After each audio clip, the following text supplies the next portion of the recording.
Hello, good sir. Hello. How are you? Doing pretty good, man. Welcome to the Critically Average Podcast. I'm William Weber. That's my co-host, Elijah Hill. Yes. This week we're doing list as always. We got a cool list this week. Let's just get that off. What would you call that? Like top 7? There's not a good name for it. It's like live, non-live TV. Exactly. Unscripted, scripted. Not like exactly reality television, but also not restricted. Yeah. To not reality television. Like some, you could say like documentaries, docuseries. Yeah. Depending on what you put on there. Yep. So I don't know. Then some just like real television shows about things. Yeah. You know like what I mean? the criteria is, can't be fully scripted, like an Office or something like that. Yep. And usually there's like a film crew. Yep. So perfect. And then main topic this week's gonna be interesting. Yep.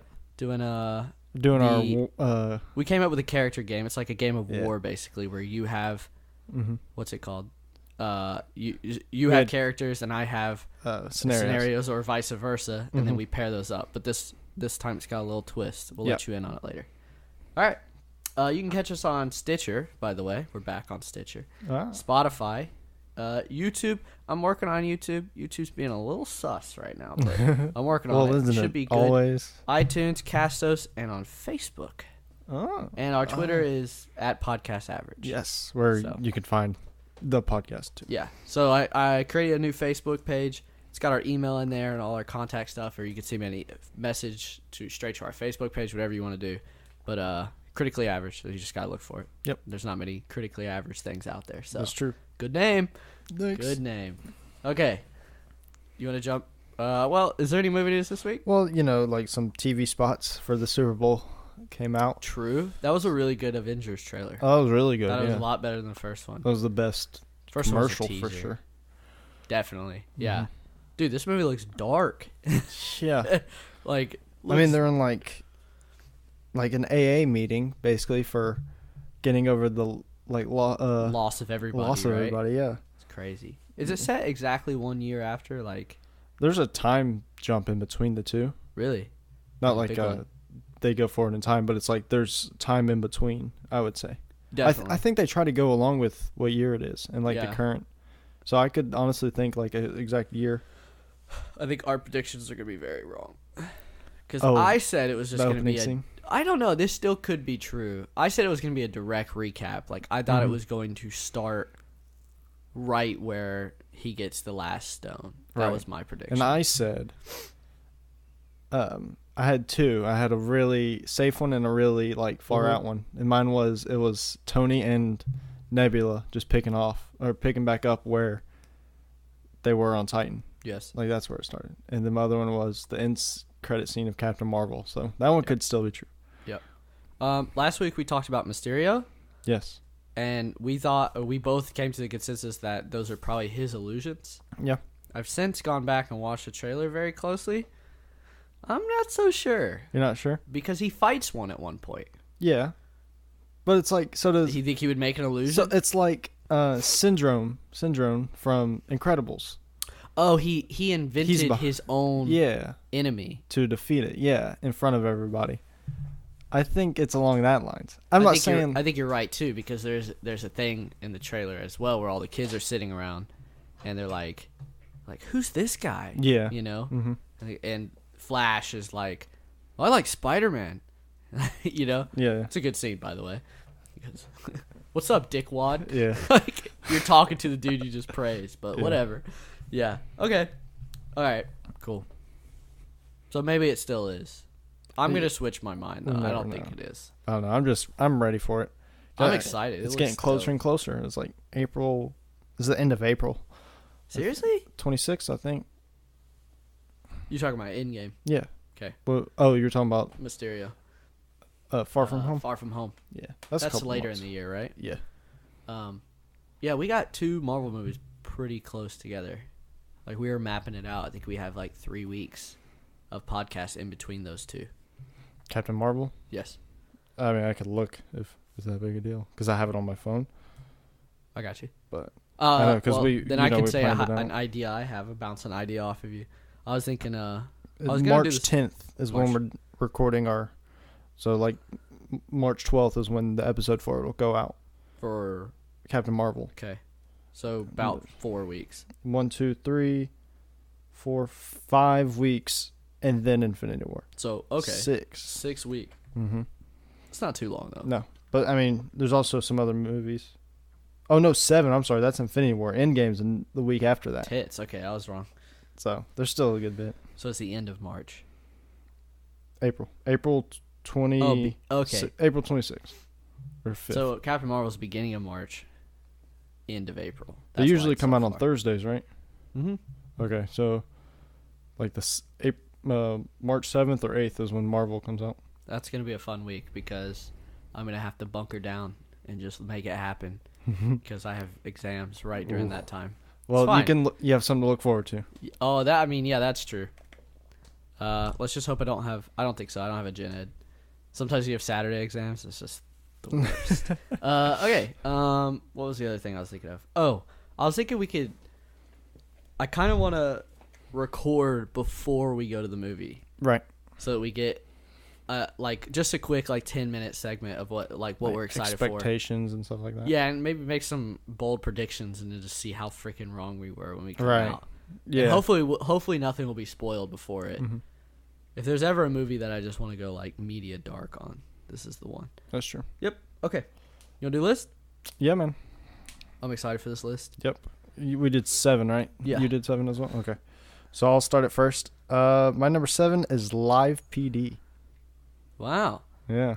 Is that what was that show called? Cops? Yeah, but it's it's live where there's a control center somewhere and they'll take you to cops that are actually live doing stuff. Wow. Where it's not a pre-recorded or anything, but it's actually live with body cams and stuff. Interesting. Mm-hmm. I've never seen it. Really? What's it on? FX. No. Shoot. I want to say not AMC, AB. No.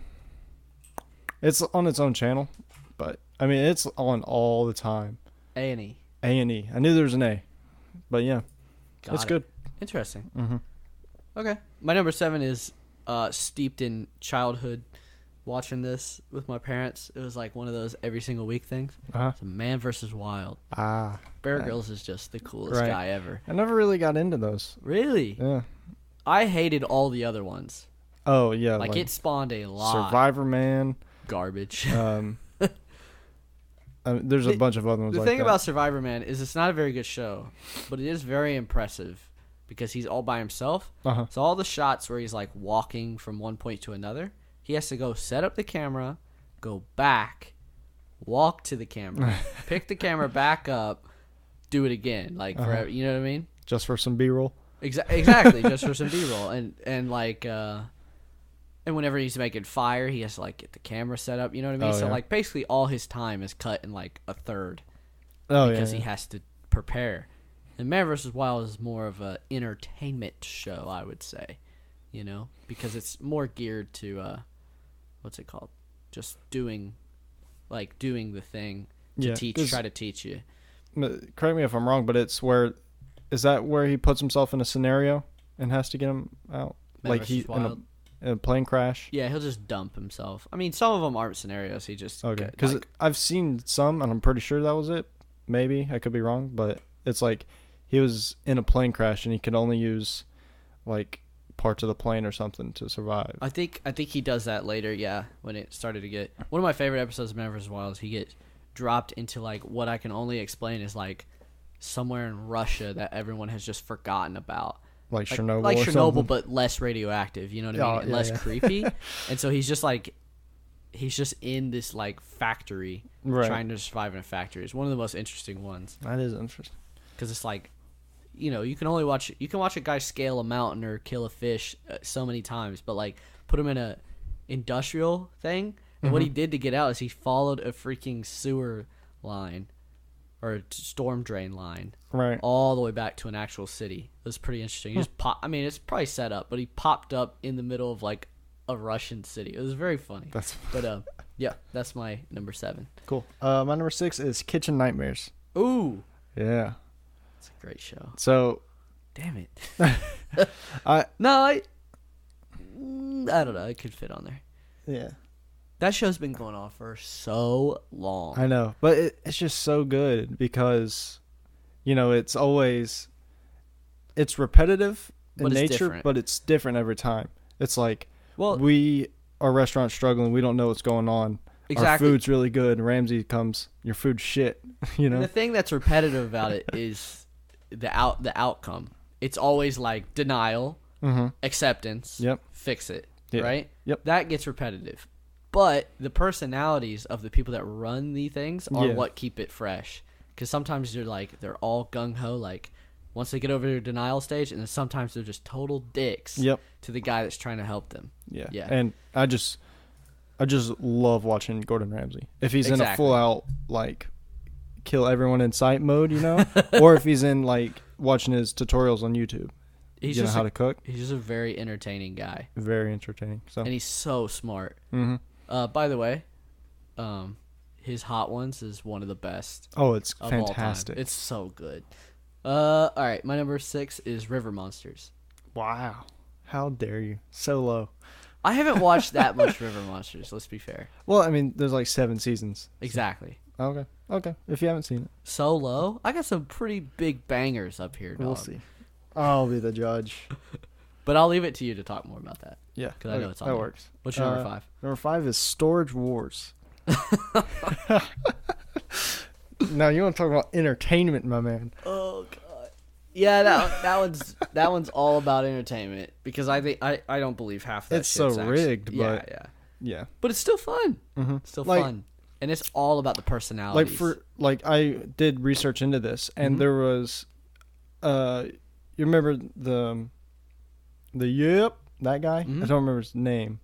Dave Hester. Dave. He actually sued the show because they were planting stuff in lockers and stuff. But I mean, besides that, it's still fun to watch. And he's a legit storage war hunter. Like, he had a set up business before the show even existed. I mean, I even watched an episode where there was this large locker, and the guy bid on it. He made crazy money. But the thing was, it was full of clothes and everything, but they all had the price tag still on them.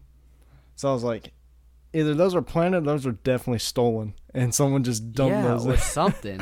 Nobody just buys a bunch of clothes and then sticks it in a thing that costs money. Yeah, it was like a storage locker, the size of the room here. Yeah, and it was just full of dressers full of clothes. Which, by the way, they're always like, oh, I made major money on this.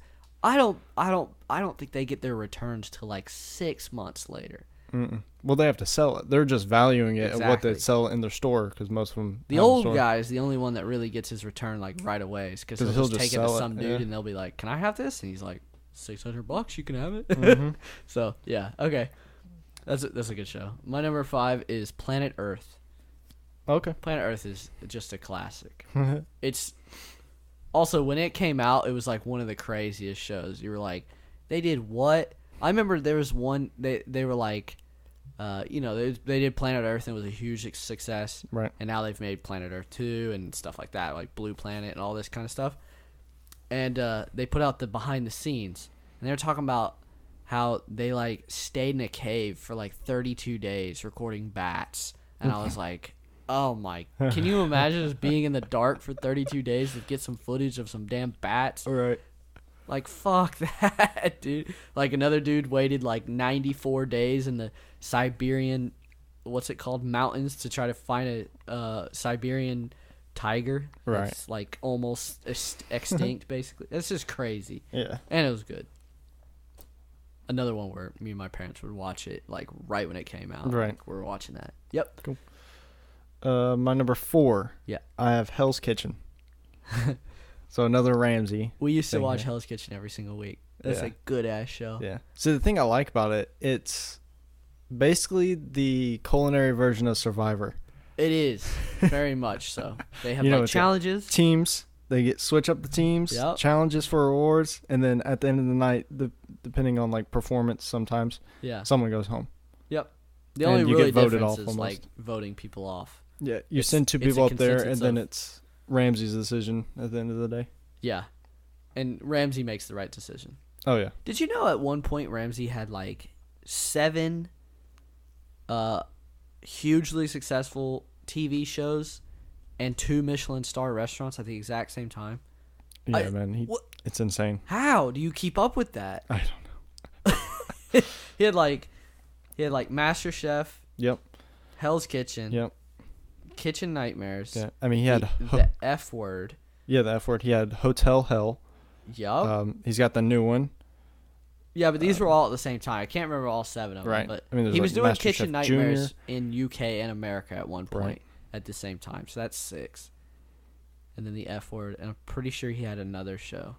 But, dude, that guy is just a workhorse. Yeah. That's like, no wonder, what's the show? What's the First We Feast? Yeah. People that put on Hot Ones. No wonder it took them 7 seasons to get him on there. Yeah. Like, he is a busy dude. Yep. Yeah. This is a good one. My number 4 is Shark Tank. Okay. You ever seen Shark Tank? I have. I just didn't watch it when it first came out, really, so I never got onto it.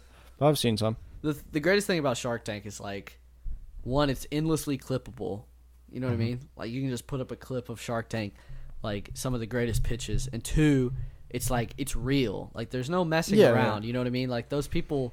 And you know it's real because you can turn around and Google the company and buy their product right away. Yeah. You know? And it's like, there's no faking it. The only fake out on Shark Tank is sometimes they'll accept the deal and then they go into secondary negotiations after the show and, you know, like, write it down on paper. That's the only thing. And that's not really faking it out at all. You know?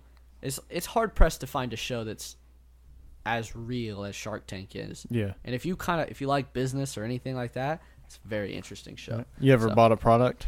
Absolutely. Absolutely. There's one I want to buy right now, and it was by this firefighter, right? He used to cook for the whole unit or whatever. Yeah. And he created the perfect cutting board. It's like this nice wood cutting board with rubber sides and everything, and it has this like it's higher in the back. Yeah, and it tapers down and it's like around the edge, just this little well for like juices and stuff.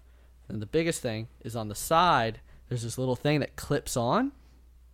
It hangs over the side of the counter, so you can just scrape all your crap into that. You know, because my biggest pet peeve is like picking up this thing and without a doubt something falls off or some juice flies off the side, and then you have to scrape it into the trash can, which you're like sticking the cutting board that you're trying to use. And so I really wanted to buy one, but he died, right? Oh, okay. And so his kids were the ones that pitched it to Shark Tank, and it was really cool. All 5 sharks gave him a deal and basically took over the company because the kids were like, I don't know if we can run this. Yeah. And so they kept 25% and all that. But so their current, like, he had no inventory.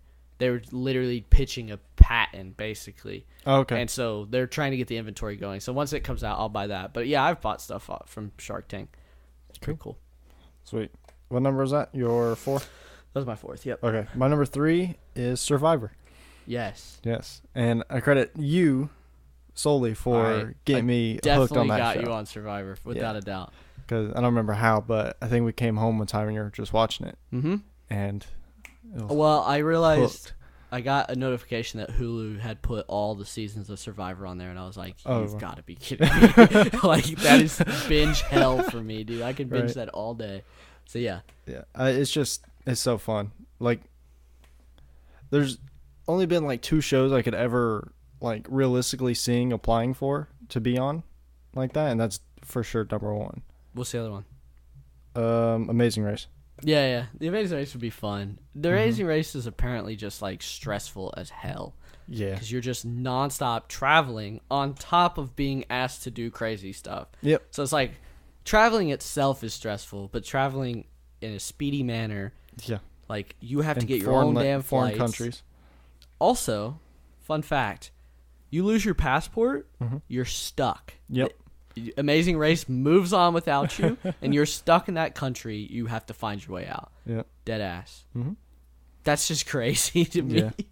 Yeah. Apparently, new season's coming out soon, and I saw like some Survivor. Yeah, it's next week, and it's like it's changed the game forever. I don't know what they're doing. But. Yeah, it was very cryptic. Like normally they'll tell you about it. It's it's on the 13th, by the way, Wednesday. Right. 13th. I don't remember what it's called, but it's got a name.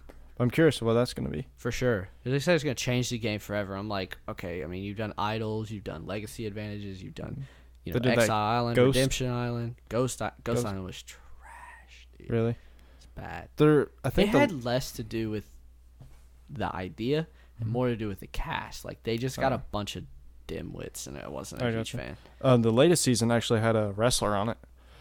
You know what we should do? What? I saw that. I've seen that guy. He's pretty cool. Johnny Mundo? Mundo. We should do an entire episode on Survivor. Okay. Because I could sit here and talk about the strategy of Survivor for days. So we're just going to title it How to Win Survivor. Let's do it. Yeah. I will tell you how to win Survivor. I've watched 38 seasons of Survivor. If anybody knows how to do it, it's fucking me or John Cochran, okay?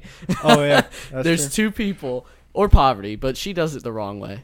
She's just sexy, and everyone wants to be part of her, and then she knocks out people. It's not fair. Right. Sandra's also very good at it. Oh, yeah. Because she won it twice, and then... Yeah. Sandra plays a dangerous game, though, where she's like a total dick, but she is a dick about one specific person, so everybody focuses on that person. Yeah. My number 3 is Top Gear.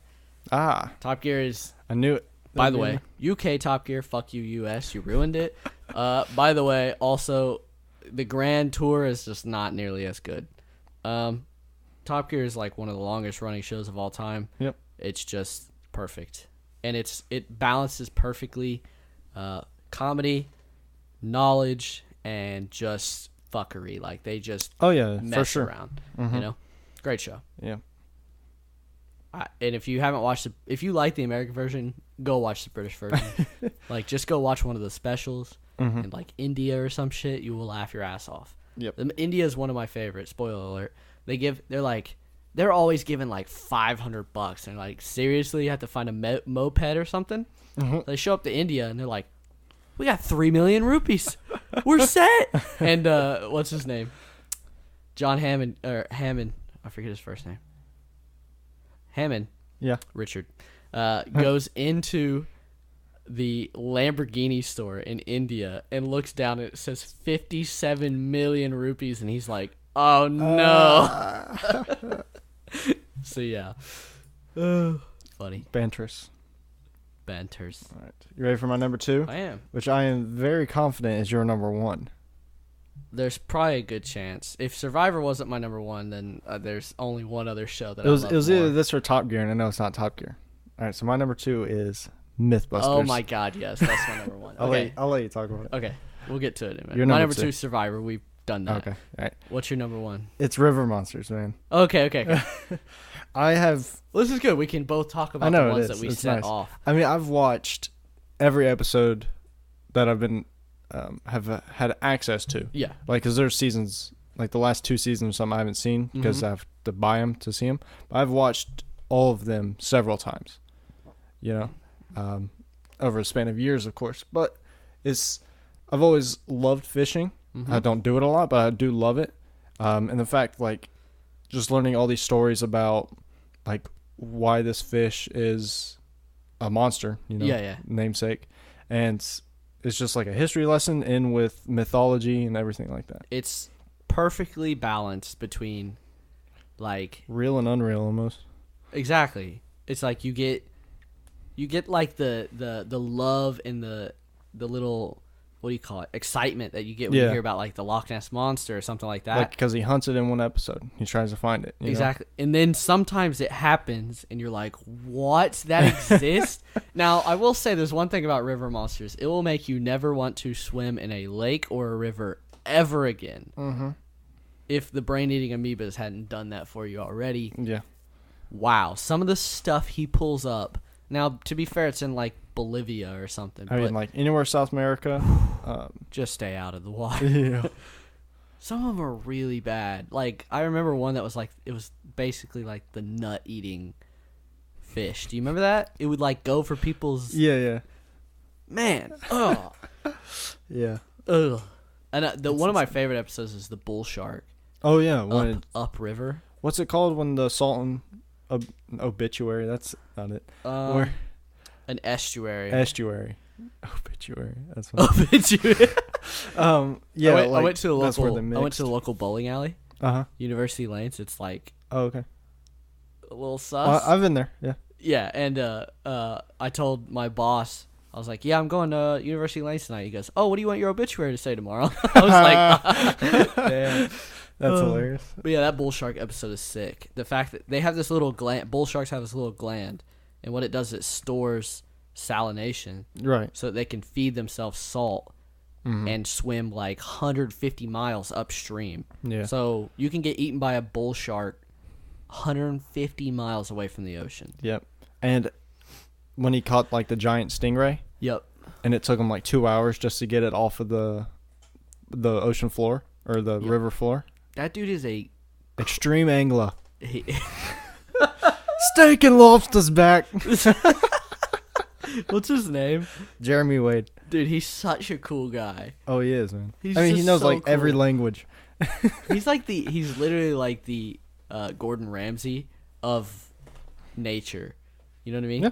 Like Gordon Ramsay's like super cool, super buff, super like likable and mean at the same time, and Jeremy Wade's like super nice, super buff, right, and like very serious. He's a very serious guy.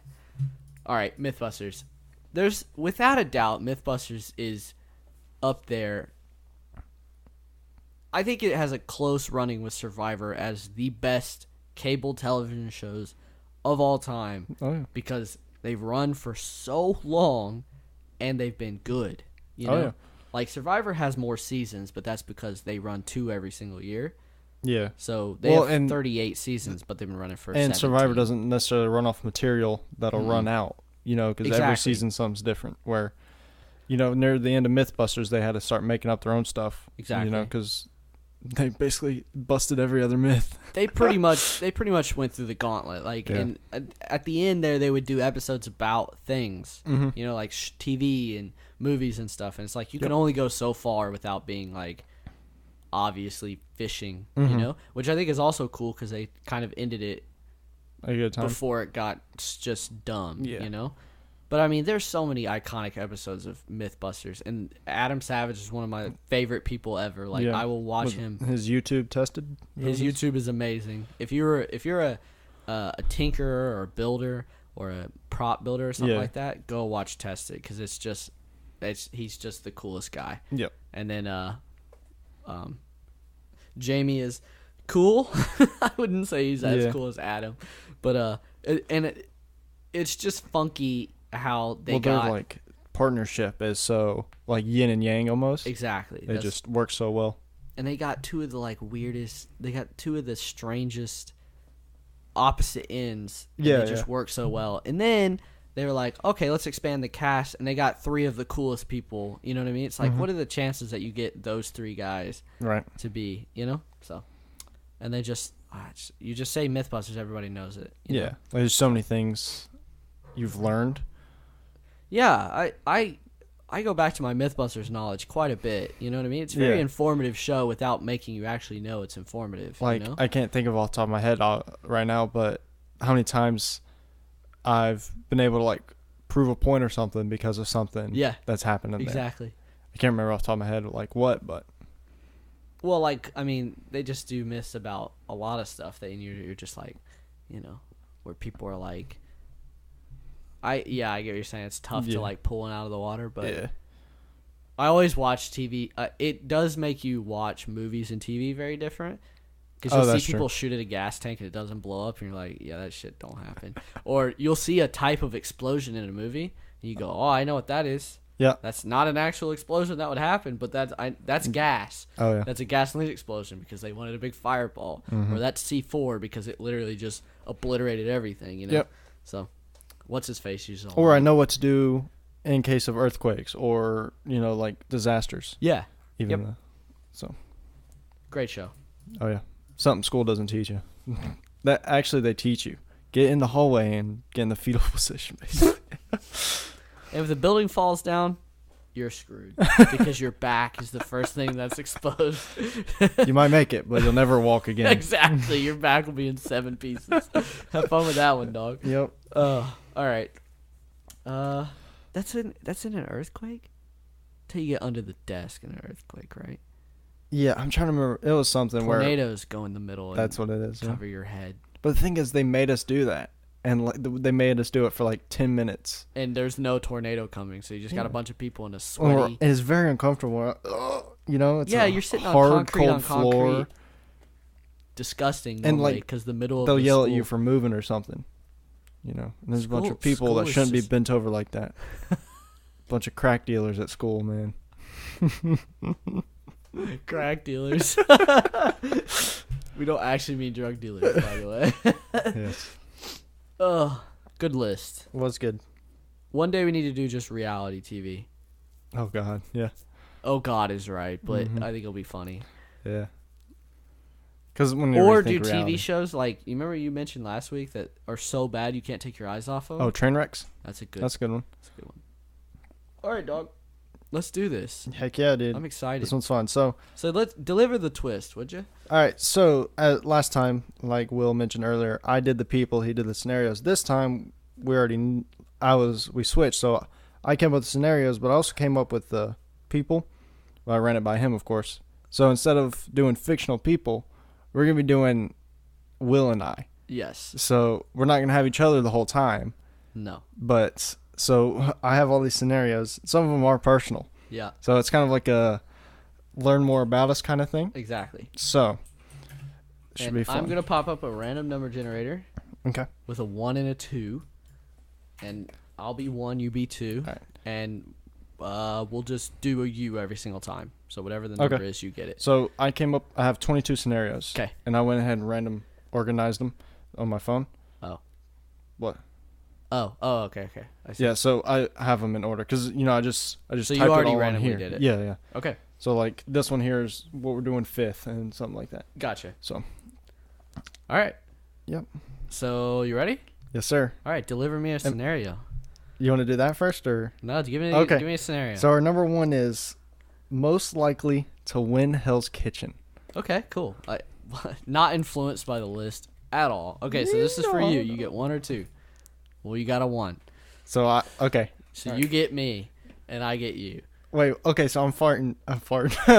I'm fighting for you. Yes. Okay. All right. Okay. I would say we're both very competent chefs. Yeah, I think we both cook very well. Yes. I think you have expanded your horizons more. So I have. You know how to cook a wider range of things, and that would be. But in Hell's Kitchen, that doesn't mean anything. This is true because you're given a menu. I have never worked in a restaurant like you. Shit. I'm also no. Never... You have. You worked in a semi-restaurant. Okay, I was more of a dishwasher than anything, but I was more of a dishwasher. But I also worked up front, to be fair. But the thing is, I've never had to deal with pressure like that before. Okay. Because when I worked at my job, I just did prep before the people even got there. So we put all the food out because it was large groups eating instead of what you order and make to order. So I've never had to deal with pressure like that. And with someone yelling at me, I don't know how I would do. So I think you have the advantage, sir. Okay. Yeah. Oh, damn it. Yeah. I didn't think I completely forgot you worked at a restaurant. Would help you win something. You want to keep score somehow? Well, that's a compliment. You're welcome. See. You just got like pen and paper. Yeah, I got you. All right. Very professional here. Where's number 2? Here it is. Will. All right. All right. You ready for the second topic or scenario? Yes. So this is the night owl. Okay. Most likely to pull an all-nighter on a video game. Okay. You get to fight for yourself. I do? Yep. Okay. So let's make this clear. Are we wanting to do this or not wanting to do this? It's whoever's more likely to do it. More likely to do it. Mm-hmm. Damn. Okay. I play a lot of video games. I play a lot more than you do. Okay. Also, my girlfriend doesn't live with me yet. That's true. So she would be completely oblivious to me sitting and playing a video game all night long. Brooke would be like, "What the hell are you doing, dog? It's 5 a.m. Different room for video games. Okay. All right. But like she wouldn't notice the bed's empty halfway through the night. I don't know. she's pretty rock solid when it comes to falling asleep. This is true, dude. When she's asleep, she's asleep. Yeah.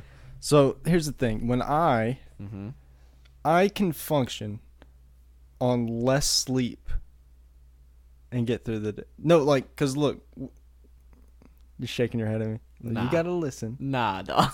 Nah. All right, say it's a Friday night and I don't have to work Saturday. Okay. If I'm off Saturday and Sunday, I have easily can just go all night playing a video game. So can I. I was really hoping to pull you on this one. No, I think I'm better at it because I think you're capable of pulling all-nighter for one video game only. What's that? And that is not FIFA. Oh, no. Call of Duty. That's it. Yeah. Back in the heyday when it was good. Call of Duty is shit now, and FIFA's not keeping you up. But I have already pulled an all-nighter playing 1, Fortnite, and 2, Spider-Man. So there's no way you're beating me at this. Yeah, like, you're right. I would go all night. Yep. Mainly also because I don't have a lot of time to play. So when I do, I'm like in there till 5 a.m., dog. All right. You can have that point. Bang, let's go. Did I want that one, though? That's kind of Oh, that's funny. Oh, this next one's fun. All right. You're going to like this one. You ready? Yes. So this is the director scenario. I'm lit. Okay? Who can cast Shit. Jared Leto in a better role? Okay. All right, you got yourself again. Okay. Good. So you make it like a biopic about Jared Leto.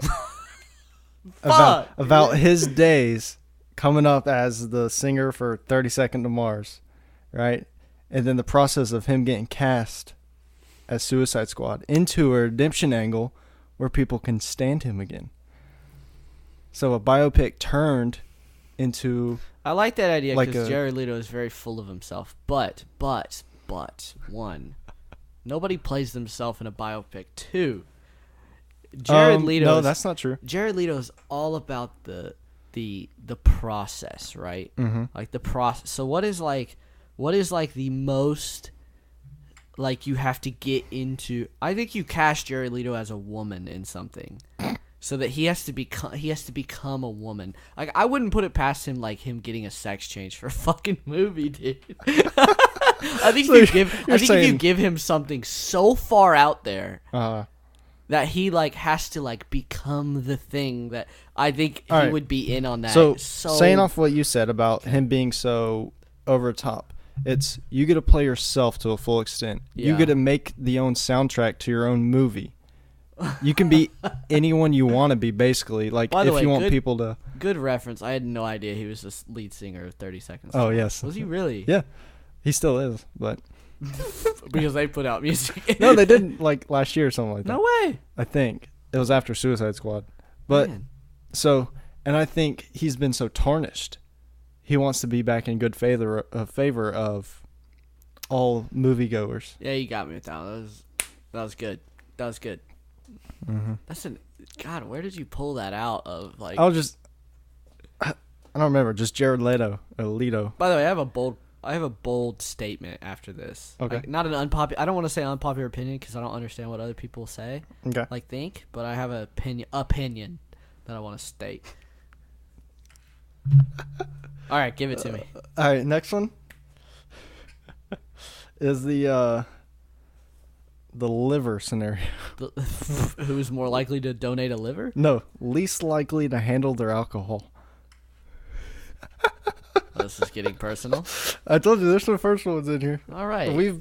We've both had our share of shit. We get to nights next to the trash can. All right, we get to fight for each other on this one. So I fight for you? Yeah. Least likely. Oh. So there's about 2 or 3 photos in my camera roll of you. There's just as many, not in my camera roll per se, but in someone else's camera roll of you. Okay. But the thing is, see, we don't live together anymore, and I don't know how much you endeavor in the. I have not taken a sip of alcohol since. I guess I'm helping you here, but I haven't taken a sip of alcohol since like fucking Christmas Eve. I think I had a Moscow Mule at dinner. Okay. But think, like, I had, like, this past weekend, I had, like, a Seagram's or something small like that. I know. 3.4%. Sorry, Mom, if you hear brother. this. But the thing is, like, I haven't heavily drunk in over a year. Okay? Yeah, so, me neither. So, all right. But back to my story here. I have at least 2 or 3 pictures in my camera roll of you in your underwear, fetal position on the floor. Why you gotta do this to me, dude? After you puked on my arm. Because someone Bro, that was one night, okay? One night. To be fair, someone did give you a shot of lemon juice. I don't know. Oh my god, that was okay. I mean, we're getting into it, like, we're talking about it, so we might as well. Like, so I got to the point where everyone knows this. I got to the point where if anyone hands you anything, you immediately drink it, right? Yeah. And so we're sitting there. I was DD that night, so I was playing along. Yeah, so Elijah's like pretty much sober, and so people are just handing me Malibu shots, and I'm just like, yeah, fuck it. And then all of a sudden, and Jaeger, it was both, by the way. Oh, okay. And someone handed me, someone was like, hey, take this. It was me. I threw that. I knew. I'm getting there. I threw that thing back, dude. Oh, I don't know what my face was because I'm obviously me, but it had to be somewhere between bewilderment and just like complete and utter like hot ass fart smell in my face. I was just like, what's happening to me? Yeah. I'm pretty sure I chased it with alcohol as well, which is just like genius. Probably. But yeah, that didn't go so well. So about halfway home, your boy puked all over the back seat. Well, you were holding it as best as you could. You're real quiet in the back seat. I was struggling. And you tried covering up your throw up by it was bad. Cupping your hands over your mouth and it just spewed through your fingers.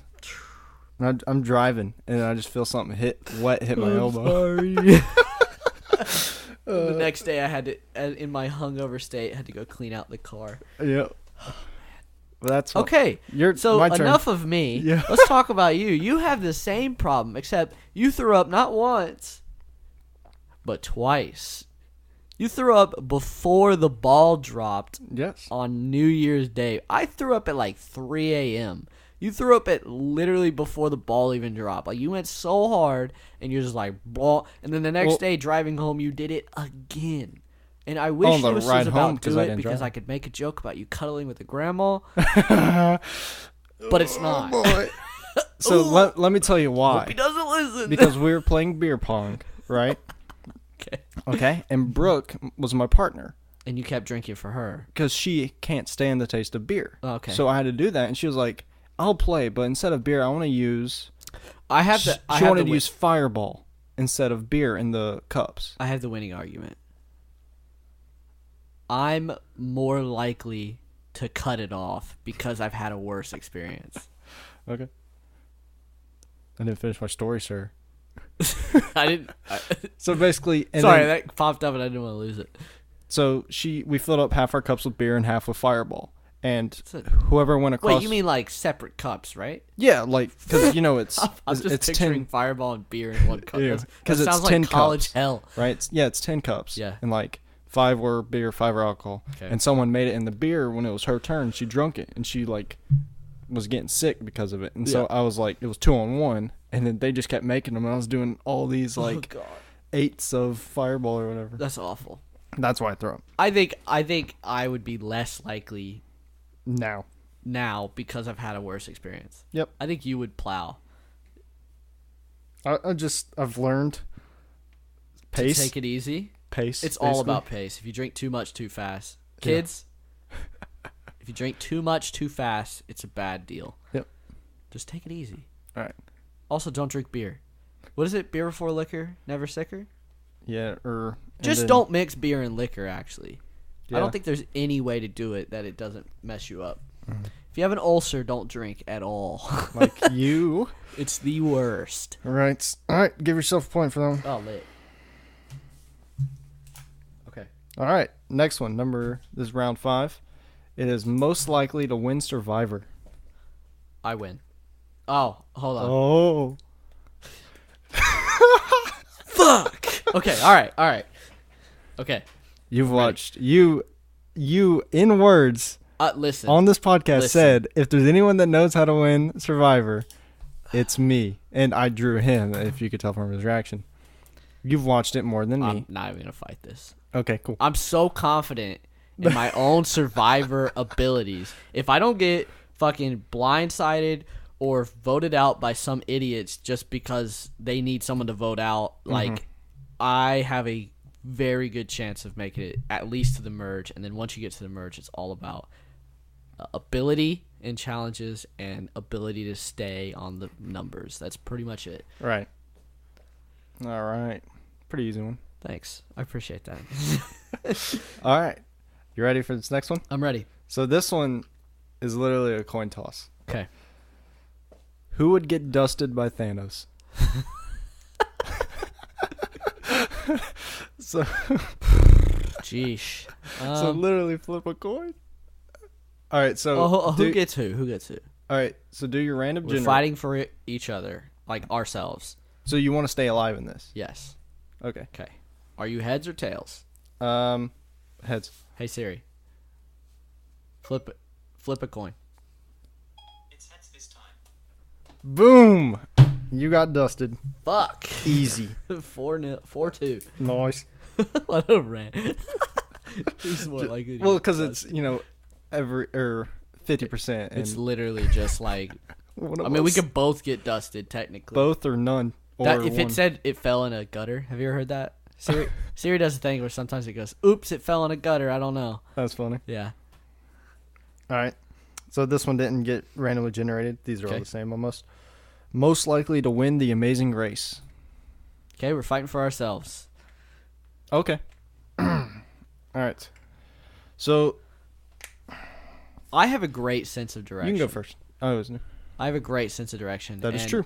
A lot of what makes people lose the Amazing Race is because they don't know where they're at. That's true. And I know how to read a damn map because I'm an Eagle Scout. But I know it's lame. It's fine. But it is a skill that you acquire while you're doing it. For sure. I think I know less about the game, though. Okay. That's like my point I was going to make. Okay. I think, time to get braggadocious here. Yes. I think I can step into anything and be at least average in it. I agree. So, like, no matter what I do, I can catch on pretty quick. I think there's certain things that, I mean, I'd like to think the same about myself, but, like, I think there's certain things that you'd probably be better at. Let's not say, you'd be more above average than I would. Right. Sure. Just based on, I don't know, like, what's it called? Past experiences and stuff like that. Sure. Like, you play baseball.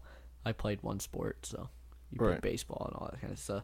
Yeah. Yeah, I've switched around a lot on stuff. Like if there was a challenge where you had to hit something like a far distance, like I would be screwed, or throw something really far. And a lot of that kind of is kind of like that, Sometimes. Or like have any sort of aim with your arm or anything like that. Mm-hmm. You have me beat, right?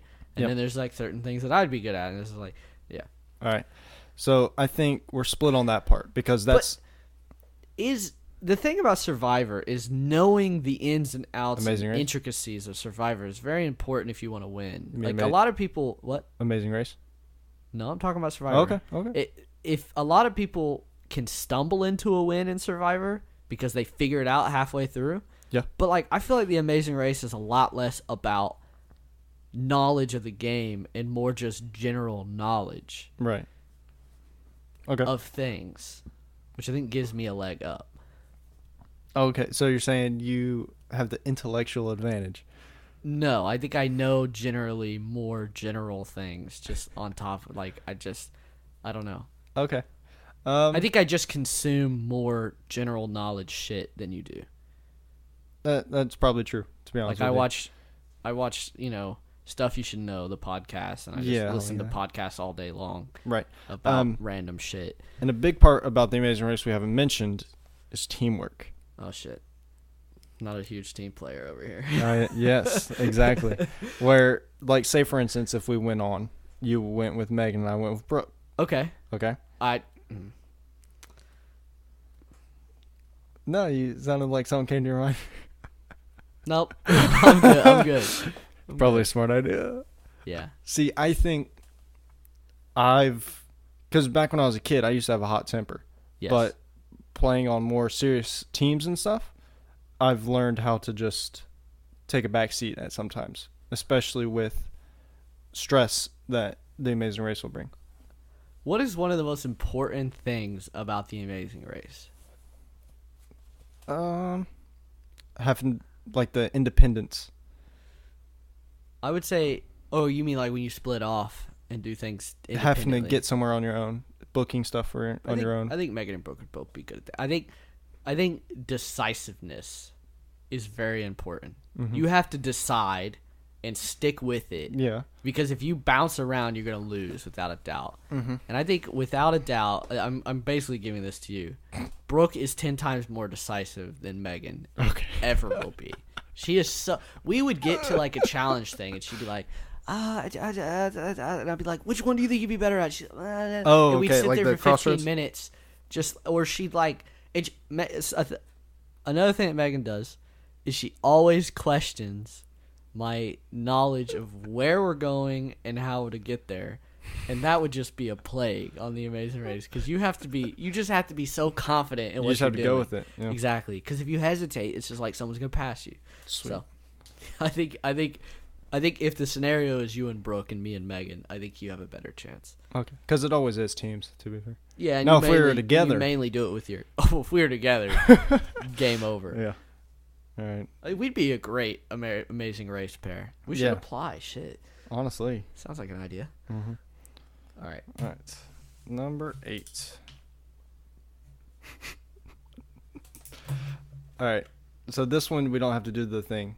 Oh, okay. I did Alright. it anyway, but okay. Okay. So it's who's most likely to remember the other person's birthday? Do you know what my birthday is? August 9th, Final answer? 7th.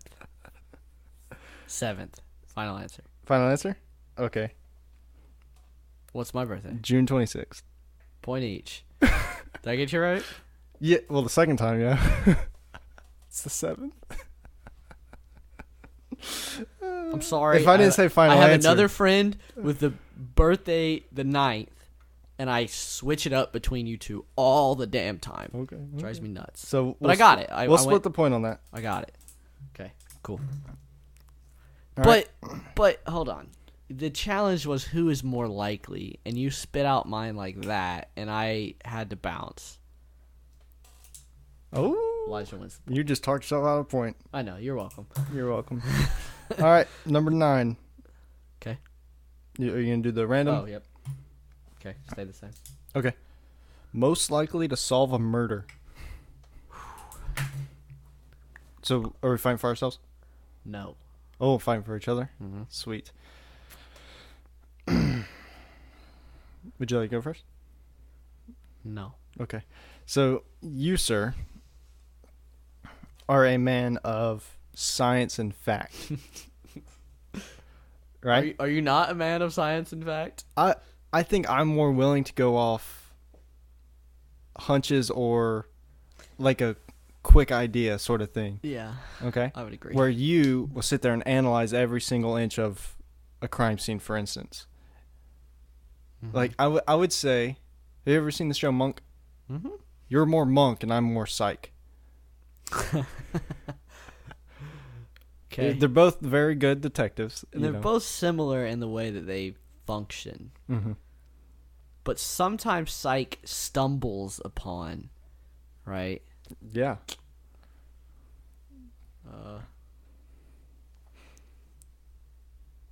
I think you'd be better at solving a murder because you love the hunt.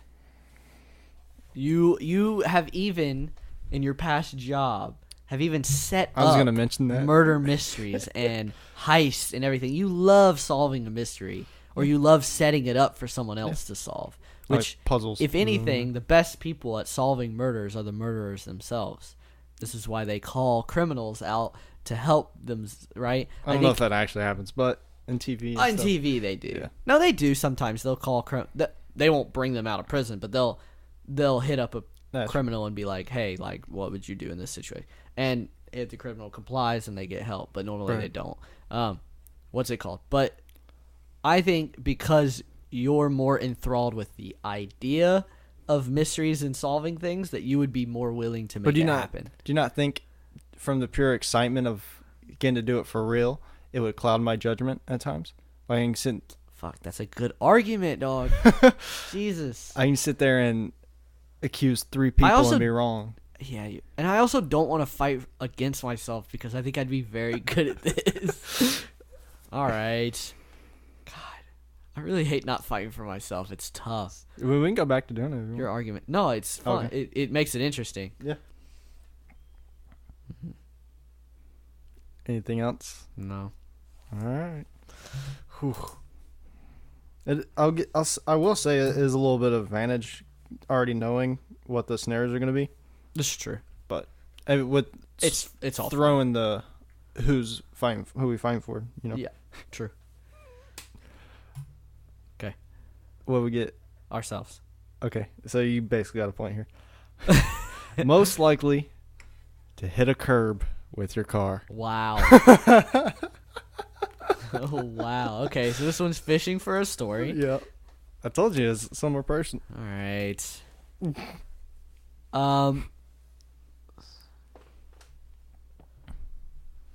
you mark your point yet? Hold on. Okay. No. Hold on. This is current. I mean, sure. You're a maniac when What? you drive. That's You're like a 75% my car. You are a maniac, though. I used to be a maniac. The thing that spawned this is, and I can't speak too much for reasons. Yes. But basically, I was an idiot and thought I was cool in my little car, which is not fast and not cool. And I did something really dumb. You took a sharp turn. And I ran into a curb. And I was like, it's fine. Slow out of alignment. It's going to get fixed. No. I literally broke the, it's like the mount that attaches the body of the car to the engine. Mm-hmm. You like dislocated and the steer wheel. I basically dislocated an arm or broke like a clavicle basically on your car. Mm-hmm. And yep. It's all good though. Right. So to your point about I'm reckless, I have a job where I have a work vehicle. If I get in an accident or speeding ticket or anything, I'm fired. It doesn't say get in an accident. It says hit a curb. Yeah, I think but you are much more likely to just like... You called me reckless. Yeah, in your car you're reckless, and in Brooke's car you're reckless. But ever since so you think I'm reckless here and then just turn it off when I get in my work car? Yes, I do. I told myself I was going to drive like a maniac until one of two things happens. I die. Well, you couldn't drive after that, but yeah. Good point. I die, or I get a speeding ticket. Okay. And I got a speeding ticket. So same as I. I know, but I said my goal in life was to drive like a maniac, and now I drive like a fucking granny, dude. I drive so boring, but it's just because I paid $400 for my speeding ticket. I was like, never again. Right. That's dumb money right there. Right. See, I think my vehicle prohibits me from driving like a maniac now. Your vehicle inhibits you to hit curbs more often, though. Go over a curve, not hit it. All right, your point then. Fuck. I can't fight that shit. By the way, you drive a Jeep. I drove a Ford Focus. Yes. To give everyone an idea. All right. A Jeep Patriot. You're not like a big Jeep Cherokee kind. Yeah. All right. What we got? Same thing. Fight for ourselves. Oh, really? Mm-hmm. Okay. The Hot Ones Challenge. Listen, I've made huge strides in eating hot food, but you have been the master of eating hot foods. Uh-huh. What's the Hot Ones Challenge, though? To be able to eat all 10 of the wings. Okay, I think both of us could eat all 10 of the wings. Okay. So like, it would suck, but I would get through it. Right. So, without a doubt, either of us could do it. So is it who is better, like better off afterwards, or is it who gives a better interview? So, well, we'll do that. I like that. Better interview. Okay. So, who's got more interesting things? to talk about. God, this is just no hard feelings. Okay? No. Okay. No. I think I have a more compelling life. Okay, Mr. See, I said 3D no hard. printer. I said no hard feelings, and you come in and like. No, did you hear what I said? I said Mr. 3D printer. Oh, that's not what I'm Today talking about. I 3D printed a dildo. What do you? I mean, today I drove up and down, a road and checked concrete. I mean, right. I saw an accident. Both of our jobs. I saw someone get hit by a car. Fuck. You know. Both of our jobs are kind of lame, though. Yeah. But I work for. God, this is really getting in there, huh? I work for a place that potentially could win a championship. Could you potentially win a championship at your job? Define championship.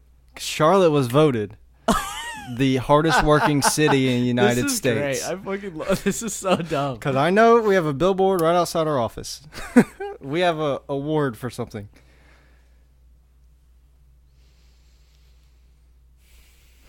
I've been to more interesting places than you have.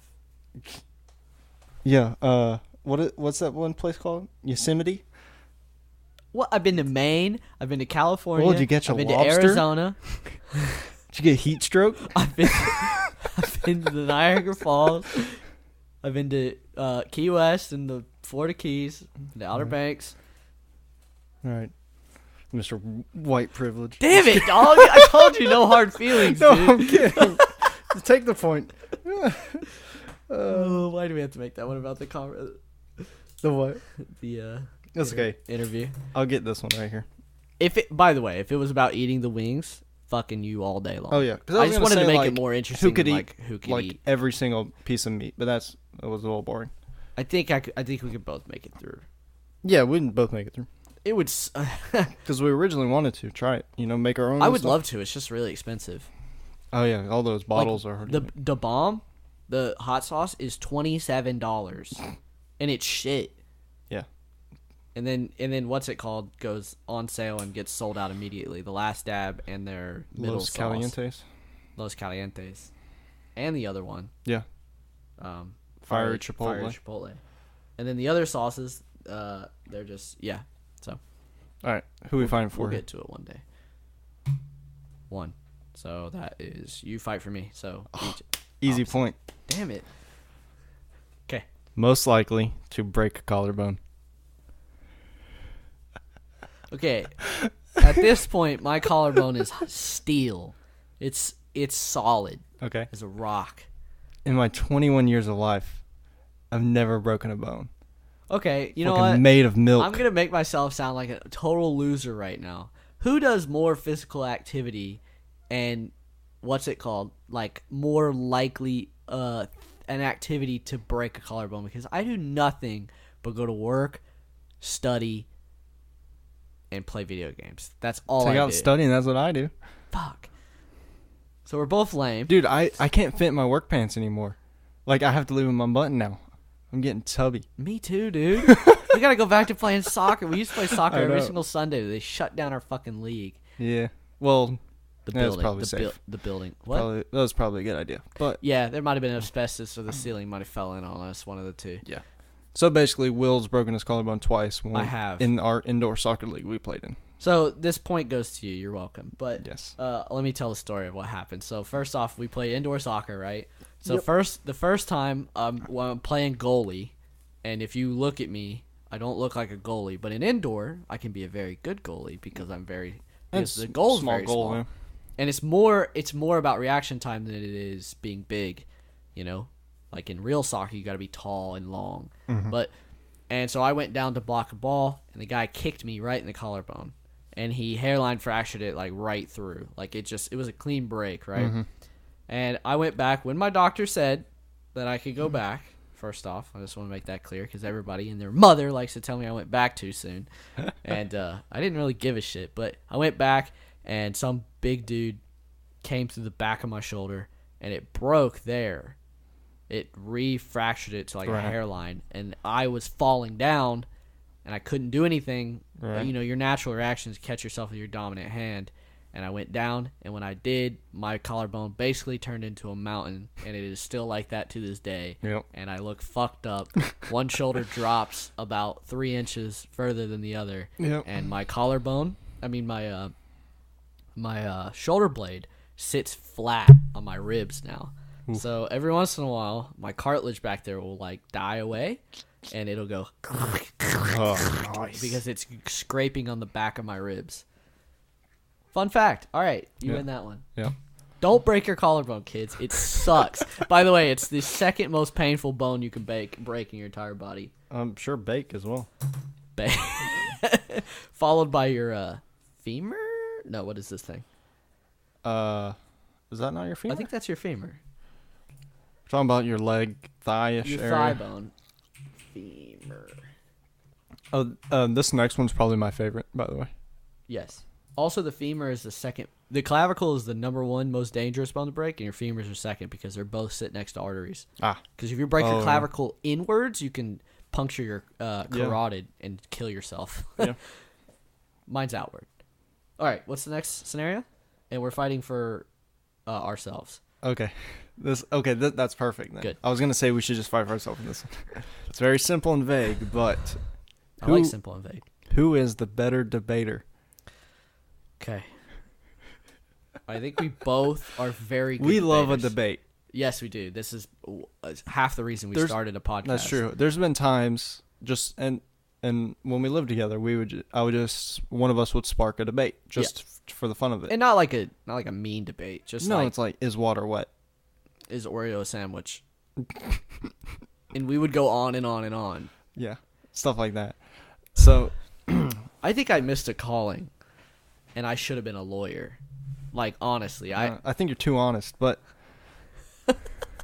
you'll tell people how it is. So that's great. That's a great. Lawyers are liars. No, I'll tell people. Okay, I get what you're saying. Right.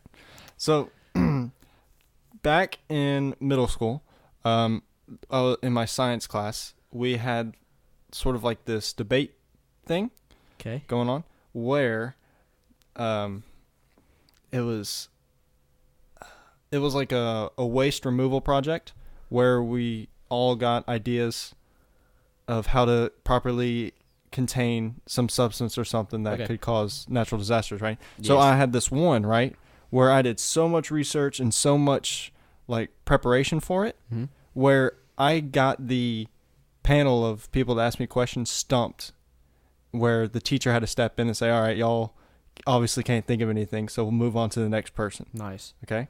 Yes. And same thing, not exactly, happened in high school, because we had to come up with a political party for class one time, right? And I got into it pretty good with one girl one time, where she was like very against. Who was that, by the way? Without being too. How do you want me to tell you? Wait, the girl? Yeah. Do you want me to tell you after or what? Just give me your last name. Brownlee. Got it. Right? So one of the most... Actually, she was one of the most outspoken girls in our class. She was, yes. And I basically shut her up. See, that's why I wanted to know who it was, because it makes that... argument better. Yeah, she's very one way and you're very the other way. Yeah. Yeah. And were you in my class? Yeah. Were we in that group together? What was your... I don't want to say it. You had Miss Presley? Tell me after. Yeah, I don't want to say it. Is it talked about right now? Mm-hmm. Okay, yeah, we were on the same team. Oh, okay. So you were there. I can't remember if you were or not. But, I thought we were. I thought that was like the beginning of our friendship, and we were like being funny. Yeah, because that was like 10th grade, so yeah. Yeah. To your point of stumping people, we ran a law simulation in one of my classes, and I did the exact same thing, where someone said objection. Like one of the stump examples. This isn't just one, but he basically got so mad that I shut him down so hard that he went objection, and the teacher was the moderator, the judge. Oh, and I went, yeah. Your Honor, he's just objecting because he's mad, and the teacher just laughed. Are you triggered? She was like, fuck. What'd you say? Are you triggered? Yeah, he was very triggered, and he just looked over at me like, and the teacher was like, well, you have to have an objection clause. Like, you have to say something. And he said, I need, and it was just like, yeah. But, so we both have real world experiences. But, and I think us back and forth, our conundrum is if I'm given ample amount of time, I can research a thing to my argument far enough to answer it to where it's unbeatable. But you off the cuff are like the best arguer. I know how to egg it on, and you know how to like if I get cornered. If I get cornered, I can get out of it real quick. And you know how to like very quickly come up with an argument. Like pow! I like to really process and think out my things. So because when we argue, I normally sit there like for a while. And then I release. Like if I propose something to you, you give me a little bit. Time. Yeah. And I normally need outside help to really back up my argument. You know? Like I normally Google a definition of something. Yeah, I got you. Yeah. Because I like to have concrete, like, this is the definition given by all people, and this is why your argument's wrong. Like, have we had the debate on is water wet? Yeah. So, like that, for instance, like we've had to look up the definition. But see, the thing about water wet is I think we both agreed on the same thing. What do you agree on? That it's not wet. Okay, cool. So we both agree on that. We both agree water's not wet. So I'll give that to you. No, give it to you too. Give it to both. Oh. Okay, then I'll leave it the same. How many have we done? See, the thing is, if we're debating each other, it's just going to go on and on. Yeah, me and you will never stop. And we also don't finish normally saying that the other person's right. Yeah. We normally agree to disagree. I don't know if there's ever been a time one of us has caved into the other. No. Yeah. Unless you just make a good enough argument that I'm like, yeah, that's true. You know. But like when we're locked in, we do not give up. Mm-hmm. I'm sure there's still some arguments, especially because rebirth. The whole premise of debating is if you're behind something, you have to know every single thing about it. Yeah. And whenever you are fully prepared and someone comes at you and you completely stump them, it's like, well, I did my job.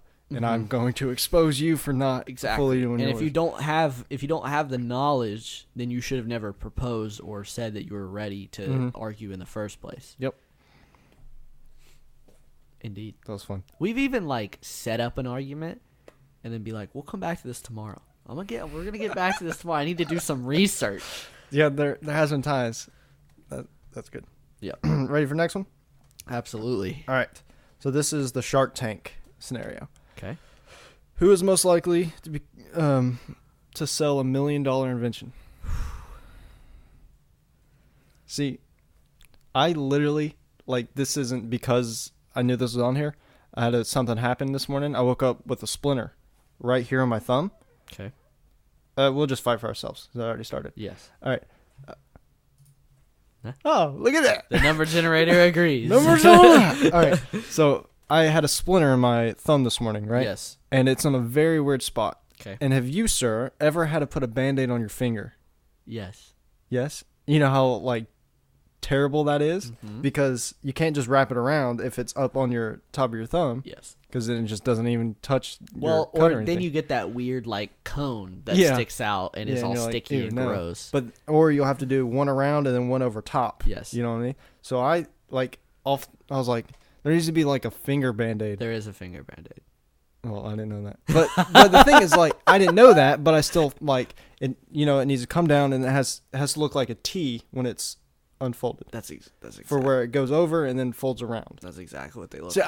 I never knew that was a thing. That's exactly. I could have seen it before and just, thought about it, in the... Yeah, like a subliminal back of the mind kind of thing. Yeah.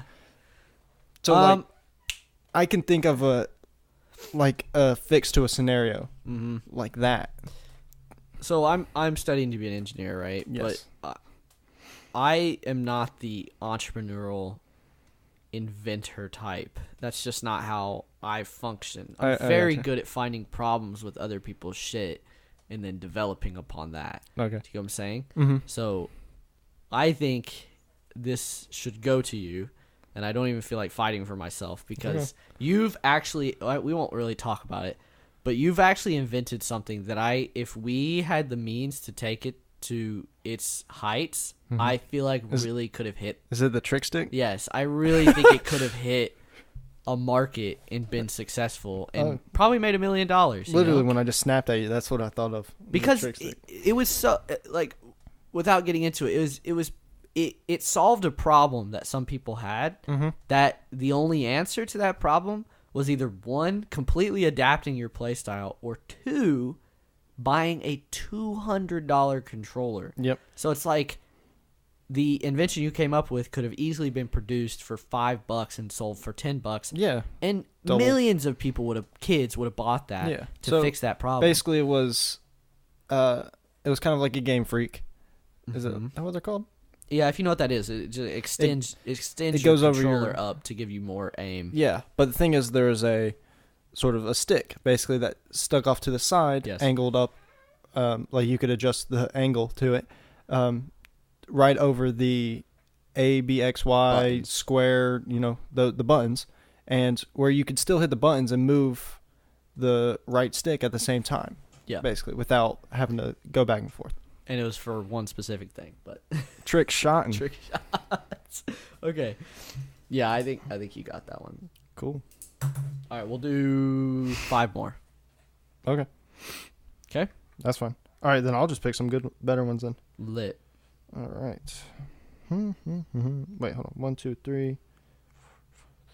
Okay, so there's 8 more. So I'll take off that one. That one. Okay. Said 5, right? 1, 2, 3, 4, 5. All right. I'll just go in order then. All right, next. Most likely to hit the most expensive car in a parking lot. Well, let's see who we're fighting for. Ourselves. Really? Yep. Okay. Well, that's, I guess, my point, because I did. So basically in high school, there was a time, like, we went to not basically a poor high school, but we just happened, it was just like a middle class high school, I would say 75% of the students that went there, their parents were like right above poverty level. Poverty level? So poor. Yes. Okay. No. It was a ghetto high school. It was, but there was a big difference. Yes, because it's also where a lot of people go to live that are super rich because it's cheap. Yeah. So they work somewhere else, but they live there because they're richy. Right. But compared to the other high schools in our area, we were definitely one of the lower end as far as income and expensive. And you could tell it by our school. So, yes. We basically had 2 schools. Basically, what you're trying to get at is a BMW driving through the parking lot is rare. Yes. Very rare. Yep. So, and there was about 2 people that had BMWs, and you find your way into the ass of one. So, basically, I hit a BMW. Right in the butt. Yeah, most expensive car there. So, besides her brother's, which luckily I did. Fucking right, dude. It was like a Land Rover. He had a G-Wagon, didn't he? I thought it was a Land Rover, but it could have been. Well, I think you're right. It was a Land Rover. Nobody had a G-Wagon at our school. Are you kidding me? Jesus. Nah, it was a Land Rover. So, basically, they owned one of the, like, premier gyms in our area. Yep. And her parents were just also, like, rich on top of that. And so, literally, her brother drove a Land Rover, which is like a $40,000 car. Yep. She drove a BMW M3, which is like another $40,000 car, brand new, by the way. And then her sister ended up driving a BMW as well. Right. So they alone have like $120,000 in kids' cars for high school. Yep. You could buy my car 12 times with the amount of money they spent on their car. Yep. It's just ridiculous. Yep. But yeah, and how much did it cost to get her fucking plastic ass bumpers put back? Well, it put basically a little dent the size of a baseball in her back bumper. But the thing about the BMW, the entire back bumper is one piece that you had to replace. So it was $1,000. Jesus. Yep. Just for. And the thing, it did nothing to my car. Right. Not even a scratch. Yeah, because you're a Jeep, so you just bow. Well, it's because I have like a front license plate. Yep. And it just, one of the nails that is on that, or not the That's nails, right, but you the just bolts. poked a hole right into It just, it. boop. You know what's funny? Huh. Do you know what was happening that day? I went to your house right afterwards. Why, though? It's probably for the clan. No? What? To record an episode of the podcast. Oh, yeah. Because I got home and I was like, "Where you guys at?" And you were like, I hit I hit Blank's car," and I was like, "Oh shit, Yeah. that's not the car you want to hit, dog." Yeah, I know. So yeah, that was funny. By the way, our parking lot was ass. That's probably why you It hit had it. the weirdest exit. It had a yield exit, which when you got 1,200 people that don't know how to fucking drive, that's not the. I guess only 400 of them drive, but okay. We play for each other again, ourselves. Oh, this next one? Yes. All right. Build something from IKEA and not rage. So I know you got this nice piece of wood. Mm-hmm. I have a lot of IKEA furniture. I don't Really? think I've raged once. I actually have a great time building IKEA furniture because I like to say the name over and over again. I like to the lack or the stunkenholden or whatever. So basically, we bought a new couch last week and I had to build it. Huh? Did you rage? I did not rage. Uh-oh. It was very frustrating, Oh! but I didn't rage. So you were on the edge of rage. I was very on the edge, yes. I also think I have more tools to get it done quicker. Well, have you ever bought a couch from IKEA? No. They give you like the only tool that will work. Yeah, see that one I had. They gave they give you that star wrench or whatever. Yeah, yeah. And I actually had the bit No to drill fit in that, and so I put that together with a Right. drill. See, the thing is, like, because the couch you had to put like connect them all together because it's a sectional. Yes. So when you had to connect the two pieces together, like you had to put these three Rods. like screws, basically. I couldn't think of the word screw, but you had to do that. But Are the they thing channel is, locks? almost. Okay. So they were like in the very back. Welcome to the Elijah and Will Hardware Podcast, Yes. by the way. But the thing is, because they send it out in a box, so when you have something in a box, it's all compacted. Yes. And it doesn't have its natural form. Yes. So the thing is, I have to like spread apart the cushions. Yes. Right? And push them together at the same time. Like, but I can't have it where like a couch would be laying down. I have to sit it on its back, standing up. And then I have to push these together and then put three in at the same time and just like tighten them, you know? So dude, I was close to losing it. No, I have a blast because Megan's always here because she always goes IKEA with me. Yeah. So she gets to watch me put together. And I always fuck with her because I'm like, oh, I'm just having a blast putting out of this Stockholm or whatever I'm building. I'm like, Right. like those shelves, I didn't have to build it at all. You literally just put them on the wall. Yeah. And I was like, man, these Lugendergens are amazing. And she's just like, will you shut up, please? That's funny. Oh, All right, okay, you I can get have that. that one. All right, we have 3 left, sir. Wait, was it more likely or less likely to rage? Most. Fuck. That's your point. Oh, is it? Yes. Wait, hold We're on. fighting for it go? ourselves. It was build something and not rage. Oh, So I win. that is you. Sweet. Moving on. I was like, did I just make the worst argument ever? Okay. I still would have gave it to you. All right, so we have 3 left. Which one? All right, we'll do most likely to murder.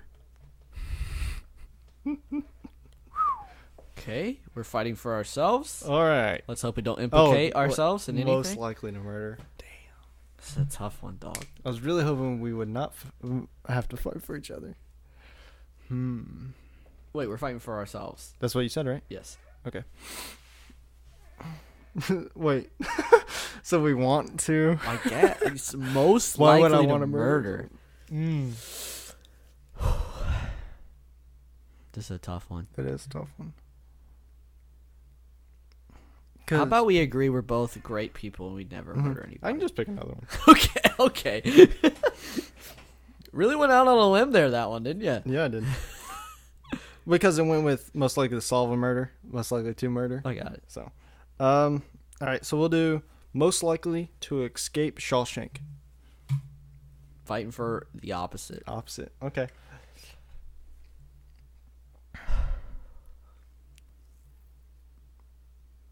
Okay. I think you're more of an Andy Dufresne character than I am. You're more calm, cool, collected, nonchalant, gets along with everybody. You want to know an interesting fact about myself? Yes. I'm claustrophobic. Oh, fuck. Okay. Maybe you don't do the same way as Andy. That's true. Maybe you don't have to go down a shit pipe for like 12 miles. It's true. So, and I think you're very plotting. Like, you like to plot things. And Andy Dufresne took a lot of plotting when it came to escaping Shawshank. Okay, but you think I'm better at that than you? I was going to make that my biggest argument for you. I was hoping you didn't bring that up.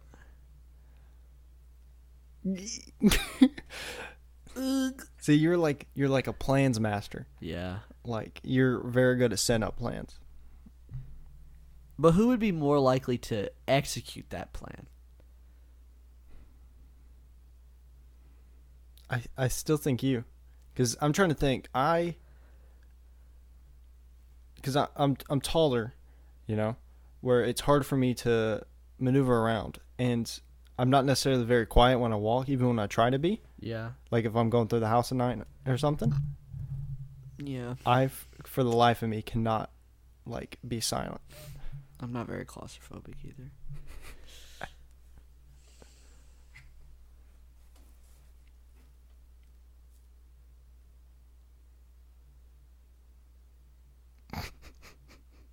I got nothing. Okay. I got nothing. Good argument. I'd have to think about that one. All right. Have you ever skipped school?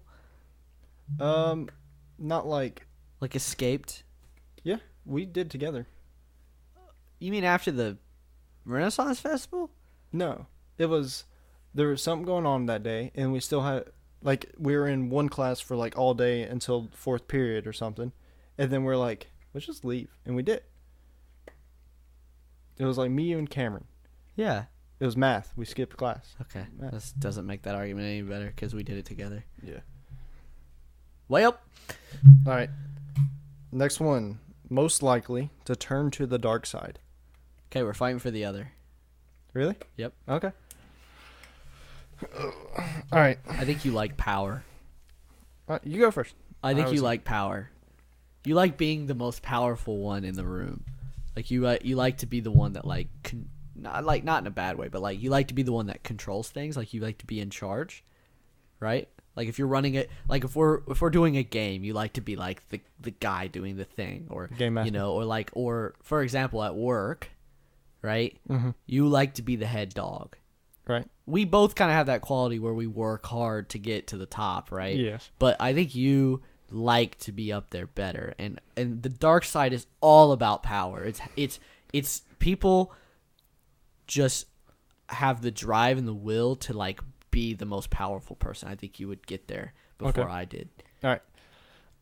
So, by the way, I think we both go for the dark side. Easily. By the way, without a doubt. Fuck that Jedi bullshit. So the thing is, I'm putting you in the shoes of a Jedi right now. So you are taught one thing, and you find out after years of training and learning and stuff that you've been lied to. And I think you are more likely to kind of be like, screw it, I'm done with y'all, and seek like vengeance or just cut people off in general, which will lead you to the dark side where like the truth is presented before you. People tell you everything and you have power over others. I think that applies more to you. What? I think you're more like mad if you've been taught one thing and it's wrong. I think you'd be more likely to do that. I think I'd be more likely to learn about it on my own. Well, like I said, you're like earlier. Go into the library and be like, "What's this dark side shit? Ooh, looks a little interesting." Like that's more my kind of style. I think yours is more like you would get angry that someone taught you something different. Okay, that's fine. Sweet. All right, the final one. Let's do it. By the way, I have no chance of winning. This one, this one we just fight for ourselves. Yeah. All right, so This is kind of like a rock, paper, scissors. Okay. But we're going to pick one of the 3 original starter Pokemon and fight. So Bulbasaur, Charizard, and Squirtle. So it's like rock, paper, scissors. So on 3, do you want to say like which one we want? Yeah. So we'll just boil it down to, fire, earth, and water. Okay. So, you ready? Ready. You do the countdown. Okay. On 3. Yep. 1, 2, 3. Squirtle. Water. Fuck. Okay, go again. 1, 2, 3. Squirtle. Water. Okay. 1, 2, 3. Squirtle. Water. I'm not giving up on this. Okay. Okay, what do you think is the best starter Pokemon of all time? Not just those 3 all time? All time. Tell me when you got it. Okay. All right, on 3. 1, 2, 3. Torchic. Okay, now we have something. Okay. So Mudkip is without a doubt the best okay, so starter we picked of all one from time. the same Because generation, which is cool. Guess who you come up against first in a water? Or a rock? Rock. You know who's weak to rock? Water. Mm-hmm. Guess who you come up against second? I don't remember. Psychic. Oh, okay. You know who's weak to psychic? Water. Ground. Oh, okay. Mudkip is a mix of ground and water. But Torchic is fire, obviously. Yes. But he also becomes fighting, I believe, He does. when he evolves. And fighting is good against psychic. mm-hmm. But you have to make it through that first one, which with who's possibly one of the worst against ground. And regardless of this whole fight, Mudkip just is a more viable, more versatile starter Pokemon. You can use him for Surf later and Waterfall. Yeah. Surf and Waterfall. Beat that shit, and I will give you the point. But there's just no beating that.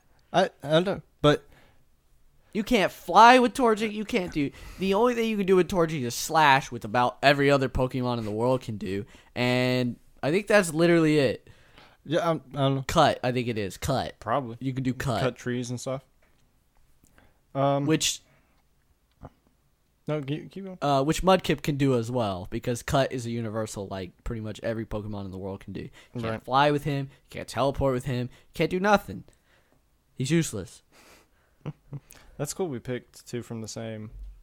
What's it called now? Generation? Yeah. Mudkip's just the best.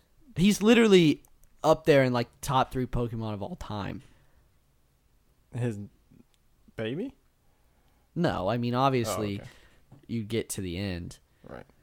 But, like, Mudkip as a starter Pokemon, he's honestly overpowered. Like, if you pick him... I actually play Emerald without him because playing with him is too easy. Because you literally get him to level 40 and he can beat everybody up till the final gym. Right. It's just OP as shit. I Googled it to see what the internet thought. They put... I don't even know... Oh, they put Charmander number 1. What? Mm-hmm. Like, I love Charmander and all, but that's based off... Torchic is number 5. Where's Mudkip? Hold on.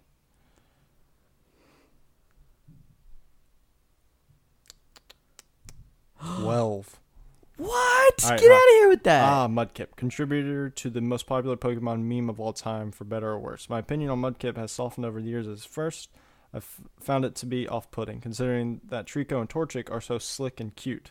Okay, this is based on looks. Yeah. Okay. We're not talking about looks, dog. I mean, if we're talking about looks, Charizard wins every single time. Charmander? Yeah. But he becomes Charizard, which is lit. Like, don't get me wrong, Mudkip is not an interesting Pokemon. You're like, oh my god, I got a Mudkip. It's like not that interesting, but he is incredibly versatile and usable. He stays in your team to the very end. I mean, most starters all do. Starters do, yeah. Well, I don't know, dog. Because you get later, and there's really no point keeping Torchic over Rayquaza. You know? Right. Why would you keep Torchic over Rayquaza? Because he's Dragon and Fire, which beats fighting, if you ask me, because Dragon's more hard to pair again, like hard to beat. Whereas Mudkip is a mix of water and ground, so you can just delete having a ground. You have it taken care of, and you have your water. So there's no reason having Kyogre on your team because you have him. Yeah. Let's go. Crap, what was I about to say? Whipped out all my Emerald knowledge right there. I see that, yeah. All of it. Yeah. Pokemon is one of the greatest games of all time. Oh, yeah, I love how we were stuck on Squirtle. We were like, we're not moving. Budging. It was we were trying to play mind games, but we were also I was not budging, dog. I would have said Squirtle till the day was done. Oh, that's funny. Bulbasaur, trash. Yeah. Well, it was Charmander for sure out of those three. Yeah. And yeah. I'm trying to think. Because Bulbasaur's just so tough because he is weak to ground and does nothing to them. You know what I mean? Mm-hmm. It's just like you're literally going to be hitting like 5s and you're just going to be struggling to that first gym. Yeah. You can get him up to like 28 before you even head into the gym and you're still going to be like, come on, please. Get my ass kicked. Yeah. I can't remember. Was that back in the day where you had to do the gym like clean all the way through? Because in Emerald it makes it easy. You can beat all the trainers and then back out, go back in, heal everybody, go back in. Well, they were all in different cities. Yeah. So like you went to the gym, but you couldn't leave unless you won. No. I'm saying like in Emerald you can go in and beat all the trainers leading up to the gym leader and then leave. Yeah, you can heal your Pokemon and go back in. You wouldn't have to fight anybody. Mm-hmm. You could have done that. That's cheating to me. Like you don't have to be good at all. If you can make it all the way through and beat the gym leader without healing anybody, you could use potions, but like you're pretty BA. Yeah. That was fun. What was the final score? Oh God. I had 9. You had 12. Really? I think, yes. 9 or 12. So we did 21? 9 to 12. Right, that's 21, right? Yeah. Okay. Because there was 22, so we didn't do... Maybe 9 to 11? 9 to 11 sound better? Yeah, because here's 2 we didn't do. Okay. Oh, we gave each other both a point on one. That's true. Okay. That's what it is. That's right.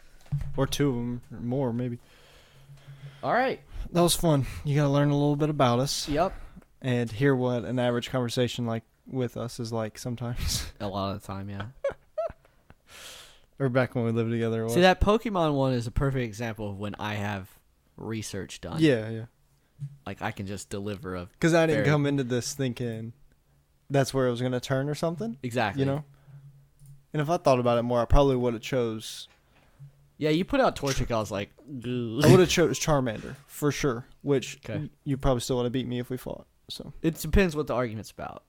Well, I was just saying fight. So we picked one to fought. If you would have flipped it... See, this is exactly what a conversation with us is like. If you would have flipped it and been like, it's based on skill and appeal... Yeah.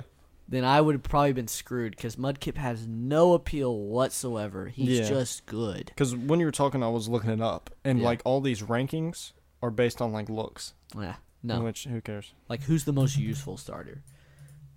If you look up any Emerald guide ever, it's like, take Mudkip, dog. Don't touch the other two. So, my opinion, not my unpopular opinion, but my opinion I wanted to say, I just got done finishing a movie when you walked in. It was, what's it called?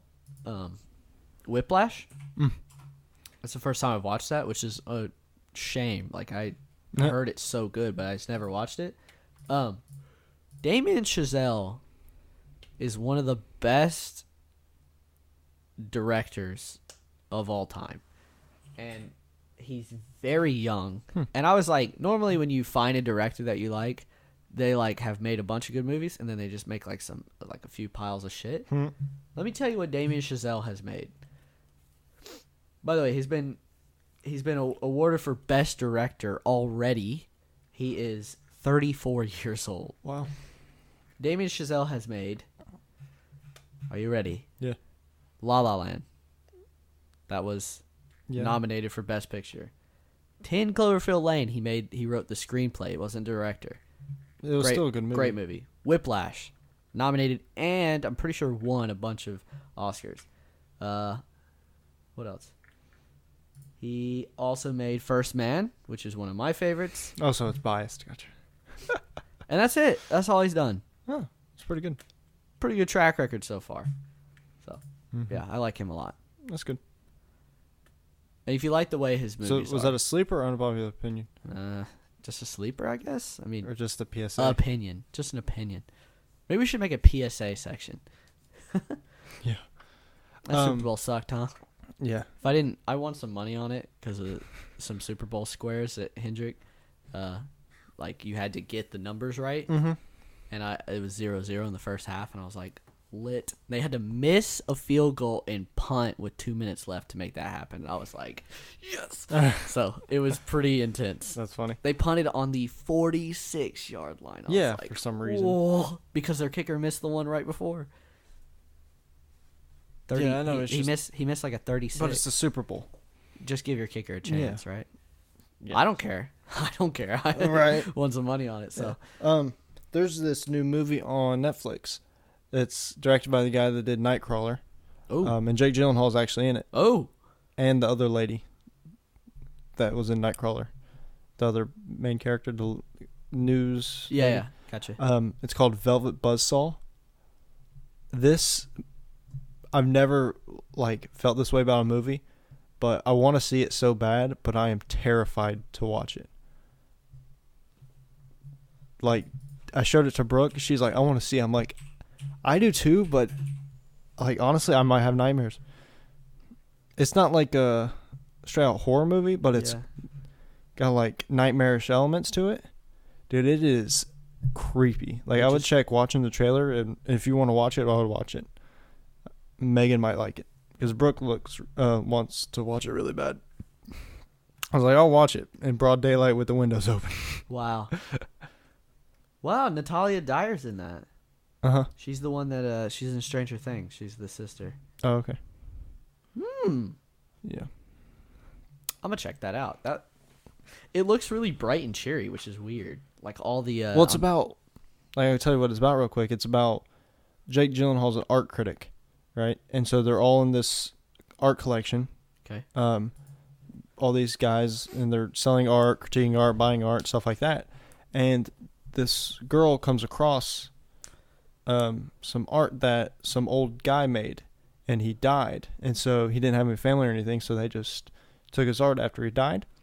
And the art, they find out he used blood to do the thing. It's basically Night at the Museum sort of thing, where the paintings come to life. Wow. Where they tell stories of how people die that are in the movie. It's dude, I'm like, ugh. It just looks funky. Yeah. Gotcha. Huh. Yeah. All right. You got anything else? I don't think so. All right. What's our list for next week? List? I was gonna do what we said at the beginning. Train wrecks? Yes. So movies that you are TV shows. Are we focusing on TV shows? It could be either or. Okay. Movies or TV shows that are so bad but you can't stop watching. So you want to do 7? Yeah, we'll do 7. Okay. And next week we're doing, if you still want to, the Lego Movie 2. Yeah, we'll see. Have to, though. We'll see. Are there